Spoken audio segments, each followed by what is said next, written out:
তো এর আগের ভিডিওতে আমি আপনাদের দেখিয়েছিলাম এই কুর যে জায়গাটাতে আমরা রাতে থাকার জন্য এসেছি বার্লিন এক্সপ্রেসে করে সেই এয়ারবিএনবি বাড়ির টোটাল রিভিউ আমি আপনাদেরকে দেখিয়েছি। তো যখন আমরা এই আমাদের এয়ারবিএনবি বাড়িতে আসি তখন ঘড়িতে প্রায় 6:30 7টা বাজে। তো ওইখানে আমরা লাগেজ টাগেজ রেখে তারপরে টুকটাক কিছু খাবার ছিল সাথে, তো ওগুলো বাচ্চাদেরকে দিলাম। তারপর আপনাদের জন্য ভিডিও করছি। তো করতে করতে রাত 9টা বেজে গেছে। তো হঠাৎ খেয়াল হয়েছে যে কিরে, যা খাবার আমাদের সাথে ছিল এগুলো তো যথেষ্ট না, তো আশেপাশে কোনো রেস্টুরেন্টে গিয়ে তো আমাদের খেতে হবে এখন। ভাই পেট তো চোচো করতেছে, ক্ষুধা লাগলে ভাই দুনিয়া অন্ধকার। তো সাথে সাথে গুগলে সার্চ মারলাম, দেখি আশেপাশে দু একটা ইন্ডিয়ান রেস্টুরেন্ট রয়েছে, কিন্তু এগুলো অলরেডি বন্ধ হয়ে গেছে। তারপরে ফাস্টফুডের দোকান খুঁজতে লাগলাম, ওগুলো দেখি অনেক কিছুই বন্ধ, দিয়ে একটা খোলা আছে। তো এরকম খুঁজতে খুঁজতে পাইলাম শেষ পর্যন্ত ম্যাকডোনাল্ডস। তো এই একটাই মাত্র খাবারের দোকান। যখন দেখি আমি সার্চে দিচ্ছি ঘড়িতে 9টা বাজে, তো ওদের জিপিএসে দেখাচ্ছে যে এই দোকান খোলা আছে রাত 10টা পর্যন্ত। তখন আপনাদের ভাবিরা তাড়াতাড়ি বললাম যে শানু চলো, এখান থেকে পায়ে হেঁটে ম্যাকডোনাল্ডসে যেতে লাগবে 15 মিনিটের মতো। এখন বাজে ঘড়িতে 9টা, তো 15 মিনিট যদি যাইতে সময় লাগে, বাচ্চা কাচ্চা নিয়ে তারা 5 মিনিট সময় বেশি লাগবে, 9টা 20 বেজে যাবে। তো 10টার আগে তাড়াতাড়ি গিয়া ওইখান থেকে আমরা খায়া টেয়া তারপরে রিল্যাক্সে আসি। আর নাইলে তো এই ক্ষুধায় রাত্রে ঘুমানো যাবে না, কারণ এই সন্ধ্যা 7টা 8টার পর এই সুইজারল্যান্ডের টাউনগুলো কিন্তু একেবারে মানব শূন্য হয়ে পড়ে, মানুষ নাই রাস্তাঘাটে। তো তাড়াতাড়ি করে আমাদের বাচ্চা টাচ্চাদের নিয়ে অরিন, তারপরে লরেন, তারপরে আপনাদের ভাবিরে নিয়ে এই অন্ধকারের ভিতরে কানপট্টি লাগায়, ওই যে মাঙ্কি ক্যাপ টাইপ এই জাতীয় কানকুন ঢেকে ঢেকে প্রচণ্ড ঠান্ডা ছিল। তো সেখান দিয়ে আমরা পায়ে হেঁটে গপ সপ করতে করতে তো আমরা ম্যাকডোনাল্ডসে এখানে গেলাম। তো ম্যাকডোনাল্ডসে গিয়ে যখনই ক্যামেরাটা ধরছি সামনে, মহিলা চিল্লাচিল্লি করতেছে কাউন্টারে, কয় না আমরা এখানে ভিডিও করতে দেবো না। এখন যদি কেউ ভিডিও করতে না দেয় আপনি তো জোর করে ভিডিও করতে পারবেন না। তো আমি সেই কাউন্টারের ভিডিওগুলো করিনি। তো যেখানে গিয়ে আমরা খাবার অর্ডার দিলাম।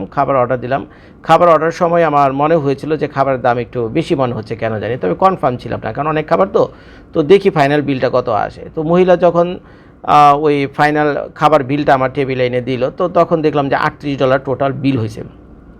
তবে বিশ্বাস করেন ভাই, $38 যে বিল আমাকে করছে, যে খাবার টাবার আমাকে যা দিছে, বার্গার টার্গার, তারপরে চিপস, ফ্রেঞ্চ ফ্রাইজ, তারপরে আর কি একটা ড্রিঙ্কসে দিছে, তারপরে কিছু চিকেন নাগেট দিছে, যাই দিছে রে কেন, যে $38 38 ফ্র্যাঙ্ক আর কি। তো ওই হিসাবে প্রায় ধরেন $42 বা $43। তো এই $42 খাবার যেটা আমি খেয়েছি, এটা যদি আমি আমেরিকাতে খেলাম হাইস্ট হইলে এটার বিল হইতো $18 থেকে $20। তো তার মানে সুইজারল্যান্ডে আমেরিকার চাইতেও এই বিশেষ করে ম্যাকডোনাল্ডসের খাবারের দাম ডাবল। এটা আপনি একেবারে লিখে রাখেন কাগজে, বুঝছেন। তো যাই হোক, চলেন মূল ভিডিওতে আপনাদেরকে নিয়ে যাই, দেখেন বাকিটা, এনজয় করেন। তো ভাই কনকনে ঠান্ডার ভিতরে সুইজারল্যান্ডের রাস্তায় হাসতেছি। শানু, কি ফিলিং কি তোমার এই সুইজারল্যান্ডের রাস্তায় কনকনে ঠান্ডায় রাত 9টা? আরে ভাই এনজয় করো এটা। সুইজারল্যান্ড কিন্তু ইউরোপিয়ান ইউনিয়নের কান্ট্রি না।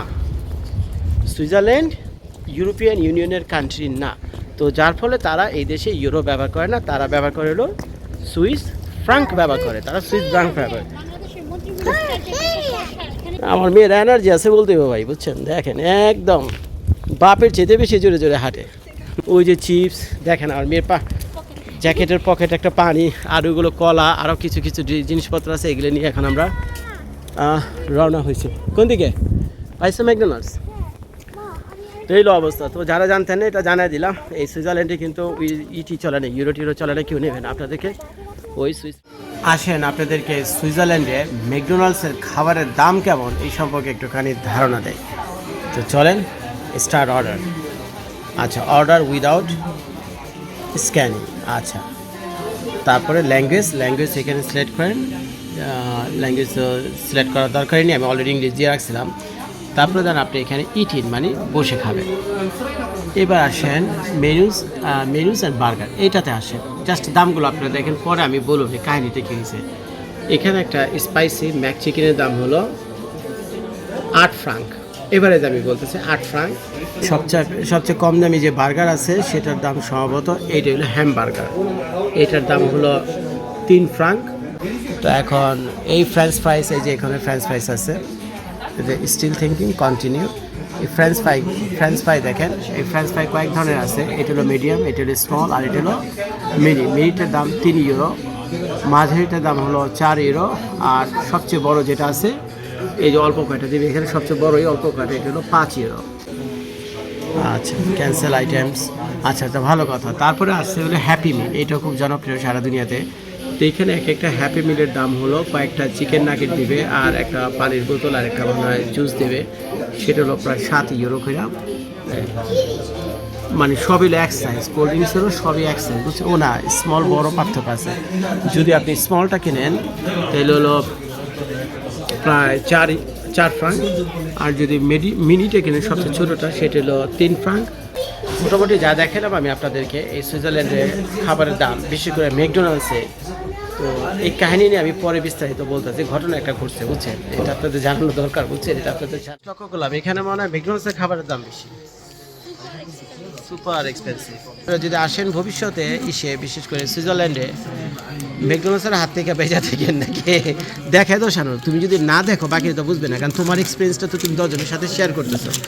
মাকে একটু দেখতে দাও, তো দেখেন এখানে এক্সপ্লেইন করো সাথে কি কি আছে। প্রথমে এক্সপ্লেইন করে আমরা একটা কম্বো নিয়েছি, একটা কম্বো তো বুঝছেন, একটা চিপস দিবে, একটা ড্রিঙ্ক দিবে আর একটা মেইন আইটেম যেটা মেইন ফুডের মধ্যে ছিল আমার 9 পিস চিকেন নাগেট। কত দাম নিচ্ছে? এটার দাম নিচ্ছে 9 পিস চিকেন নাগেট, সোডা আর একটা ফ্রেঞ্চ ফ্রাই, এটা $14। তারপর 14 ফ্রাঙ্ক আর কি, 14, আচ্ছা ফ্রাঙ্ক বলে না।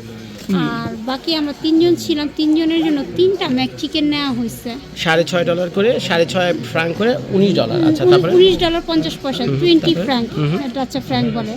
আর আমরা নিয়েছি একটা লার্জ ফ্রাইস, আচ্ছা লার্জ না মিডিয়াম ফ্রাইস আসছে, যাক যেটা করছে সেই মিডিয়াম ফ্রাইসের দাম হচ্ছে $5। তো টোটাল এখানে আসে হলো $38.50। হ্যাঁ, ধরেন $38, তো ট্যাক্স আছে আরো $3, তো টোটাল বিল হয়েছে প্রায় $38। কি জানি ট্যাক্স নেয়নি নাকি ট্যাক্স সহ কাউন্ট। তো এই মেয়েটা আমাদেরকে খাবার দিয়ে গেল এখানে আইসা, সুইজারল্যান্ডের মাইয়া। এই দেখে, এই যে তোমাকে যদি এরকম 3টা দিতে খাইতে পারতা, 3টা কম নিতাম না আমি, তো 3টা কম্বোতে তো 3টেই দিত। 3টা কম্বো তো আমি চাইনি ভাই। আচ্ছা, তো যাই হোক ভাই, যে টাকাটা ম্যাকডোনাল্ডস খাবেন এই টাকাতে যদি আশেপাশে কোনো ইন্ডিয়ান রেস্টুরেন্ট থাকে না, আমার মনে হয় ওই 2-3 জন মানুষের জন্য 50-60 ইউরো বা 60 ফ্রাঙ্ক মোটামুটি আপনাদের হয়ে যাবে। এই হলো আমাদের ম্যাকডোনাল্ডসের খানা দানা। 40 ইউরো, 40 ফ্রাঙ্কে, ইউরো আর ফ্রাঙ্ক সমানই এখন। ম্যাকডোনাল্ডস হাত থেকে যদি দেখেন ম্যাকডোনাল্ডস খাবার কিন্তু এখানে সুপার এক্সপেন্সিভ। এখন অন্য খাবার তো এখন আমি খাইনি, পরে দেখা যাবে। কিন্তু সুপার মার্কেটে কিছুক্ষণ আগে আমি সুপার মার্কেটে ভিডিও করছি, ওইখানে কিন্তু খাবারের দাম অনেক কম, এখানে খাবারের দাম অনেক কম।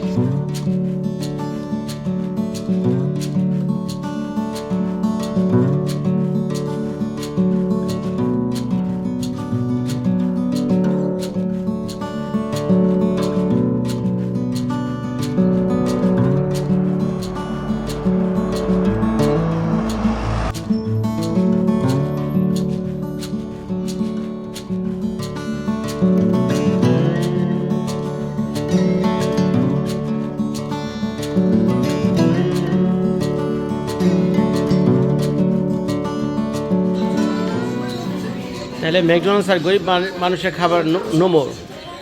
এখানে গরিব মানুষের খানা অনেক এক্সপেন্সিভ। তাই আমেরিকার গরিব মানুষের খানা, ইটস নট এ গরিব মানুষের খানা এনিমোর। এখানে $40। সুইজারল্যান্ডের একটা সিটি আছে, নাম হলো কুর। তো কুর সিটিতে এখান থেকে জুরিকি যেতে 1 ঘন্টা সময় লাগে, আর এখান থেকে যদি আমি ইন্টারলকেন, সেই বিশ্বখ্যাত টুরিস্ট অ্যাট্রাকশন, সেখানে যদি যাই তো সময় লাগবে হলো 2 ঘন্টা। তো রাতের বেলা আমরা এখানে খেতে বের হয়েছি, যেহেতু রাত হয়ে গেছে 8টা-9টা, এবং আজকে হলো রবিবার, সব দোকানপাট মনে হয় 6টা-7টা বাজে বন্ধ হয়ে যায়। যে ক্যামেরাটা আমি ফ্লিপ করে দিয়ে দেখেন, সব দোকানপাট। আমরা এই জায়গাটা দিয়ে আসছি সন্ধ্যা 9:30 বাজে। আমি যখন এখান থেকে হেঁটে যাচ্ছি, এটা হলো সেই কুর সিটির ডাউনটাউন, দেখতে পাচ্ছেন আপনারা, হেঁটে যাচ্ছে, সব দোকানপাট মোটামুটি বন্ধ। একটা কুত্তাও নেই রাস্তার ভিতরে, রাস্তার মধ্যে একটা কুত্তাও নাই। তো এখন ওই গুগলে সার্চ দিলাম আশেপাশে ইন্ডিয়ান রেস্টুরেন্ট খোঁজার জন্য, তো ইন্ডিয়ান রেস্টুরেন্ট ওখানে পেলাম না, একটাই পাইছি, কিন্তু সেটা বন্ধ হয়ে গেছে। তো এখন আমার নেক্সট অপশন হলো ম্যাকডোনাল্ডস। তো ম্যাকডোনাল্ডস সার্চ দিলাম, পাইছি, এবং ওরা বলতেছে রাত 10টা-11টা পর্যন্ত খোলা থাকে। তো তখন বাজে ঘড়িতে হলো 9টা। আমি কইতে চলো শানু গিয়ে ওখানে খেয়ে আসি। তো গেলাম খেতে খাওয়ার জন্য, গিয়ে ওখানে দেখলাম তেমন মানুষজন নাই, আর রাত 8:30 বেজে গেছে। যেতে যেতে ওখানে 8:30 পা হেঁটে যাওয়া যায়। আমি যে হোটেলে উঠেছি ওখান থেকে পায়ে হেঁটে যাওয়া যায়, 7-8 মিনিট লাগে। তো খাবার অর্ডার করলাম, খাবারের যে দাম ভাই আপনি চিন্তা করতে পারবেন না, আমেরিকার চাইতে ডাবল। কিছুক্ষণ আগে আমি খুশি হয়ে গেছিলাম, এখানকার সুপার মার্কেট থেকে অনেক কিছু আমরা কিনছি, সেগুলো আবার আমেরিকার দামের চাইতেও কম। সেগুলো আমেরিকার দামের চাইতেও কম, কিন্তু এখন যেখানে আসলাম এই ম্যাকডোনাল্ডসের চেয়ে টোটালটা উল্টা, আমেরিকার দামের চাইতে ডাবল। তো আমরা এই 3 জন, আমার ছোটো বাচ্চা সহ 4 জন। আসো শানু, ক্যামেরাতে আসবে নাকি? আসো অরিন, তুমি একটু লড়ার হাত ধরে আর সুন্দর করে যাও, এই যে সামনে রেল স্টেশন দেখতে পাবে। আমি এখন ঠান্ডা মরে যাচ্ছি। 9 piece chicken nugget, chicken nugget 9 ওটার পিস, সাথে লার্জ একটা ফ্রাইস ছিল বা মিডিয়াম ফ্রাইস বলে এরা, আমি শুনলাম। আর ছিল একটা মিডিয়াম সাইজের ড্রিঙ্ক। 3টা তোমার বলো। ম্যাক চিকেন নেওয়া হয়েছে। হ্যাঁ। এখানকার আমেরিকার সাথে মিল নাই, এটা বেশ বড় বড় সাইজের ম্যাক চিকেন। আচ্ছা, তো এই খাবারটা যদি আমি আমেরিকাতে অর্ডার দিতাম ভুলেও কোনোভাবেই, এটা কত ডলার? $20 এটা হইতোই না, 20 থেকে $22। রাস্তাটা সব ভুল টুল করে আবার অন্য জায়গাতে যাওয়ার। এই তো রেল স্টেশনের এসকেলেটরগুলো দেখা যায় নাকি? কোনটা রেল স্টেশন হয় নেওয়া? তাই নাকি? আচ্ছা চলো। হ্যাঁ, এখান থেকেই মনে বেরোইছে। রাস্তার উপর দিয়ে ট্রেন চলে, আজব। রাস্তার উপর তো না, ও আচ্ছা এটা ট্রাম চলে, ট্রেন না। তবে রাস্তার উপর তো ট্রেনের চলে, কারণ তুমি যে ট্রেন দিয়ে আসছো ওটা রাস্তার উপর দিয়ে এসে। তো এখন যাই হোক, যে খাবার দাবার অর্ডার দিলাম আমি তো আপনাদেরকে বললাম, এই 2টা ফ্রেঞ্চ ফ্রাইস। আবারও বলি ভাই, বিরক্ত হয় না আপনারা? আবারও বলি, কারণ আমি নিজেই ভুলে গেছি। ওই যে দেখো তুষার পড়তেছে, স্নো পড়তেছে, লরেন একটু একটু স্নো পড়তেছে না? হ্যাঁ, ওই তো গাড়ি হেডলাইটে দেখা যায়। কি জানি, হতে পারে, দিনে দেখবো না। আসো। তো সেই 2টা ফ্রেঞ্চ ফ্রাইস, 3টা বার্গার, একটা ড্রিঙ্ক, 9 পিসের চিকেন নাগেট, তো এইগুলো অর্ডার করছি। আমাকে বিল করছে কত জানেন? $38 বিল করে ফেলেছে। আমার এই বিল করে ফেলছে $38। তো এখন $38 করছে, যেটা আমেরিকা চাইতে প্রায় ডাবল দাম। সেটা আমার কোনো দুঃখের বিষয় না, সেটা কোনো কথা না, এটা হতেই পারে। দুঃখের বিষয় হলো টমেটো ক্যাচাপটা নিয়ে, বাচ্চাদের জন্য টমেটো ক্যাচাপটা আনতে গেছি, সেখানে গিয়ে আমার মেজাজটা খারাপ হয়ে গেছে, বুঝছেন? টমেটো ক্যাচাপের জন্য আলাদা পয়সা দিতে হয়। জীবনে শুনছেন ম্যাকডোনাল্ডসে খেয়ে টমেটো ক্যাচাপের জন্য আলাদা পয়সা দিতে হয়? ওই যে ছোটো ছোটো প্লাস্টিকের প্যাকেটে টমেটো ক্যাচাপ থাকে এগুলো। তো যাই, 30 সেন্টস করে এক একটা, 30 সেন্টস করে দিলই না আমারে। আচ্ছা, তো যাই হোক, তখন আমি ওই মহিলার বললাম যে দেখো, এর আগে একটা ঘটনা ঘটছে। ওই মহিলার আমি বলছিলাম যে দেখো, আমি তো এই সব ট্রাভেলিং ব্লগ টক করি, তো তুমি এক কাজ করো, তুমি ম্যাকডোনাল্ডসের উপর আমি একটা ব্লগ করি, তুমি আমাকে কিছু মনে করো না, আমি করি। তো ওই মহিলা নিচে থাকতেই আমার বলছে যে না, আমরা এখানে ট্রাভেল ব্লগ করতে দিই না, বরঞ্চ তুমি করতে পারো, তুমি তোমার খানা নিয়ে টেবিলে চলে যাও নাকি, সেইখানে বসে গিয়ে তুমি তোমার মনের মতো করো। এদিক দিয়ে বেরো যাবো তো, যেখানে আসছি আমরা তো গোডাউনে চলে এসেছি। হ্যাঁ, সামথিং রং। এদিকে আসতে বলছো, এদিকে চলে আসছে।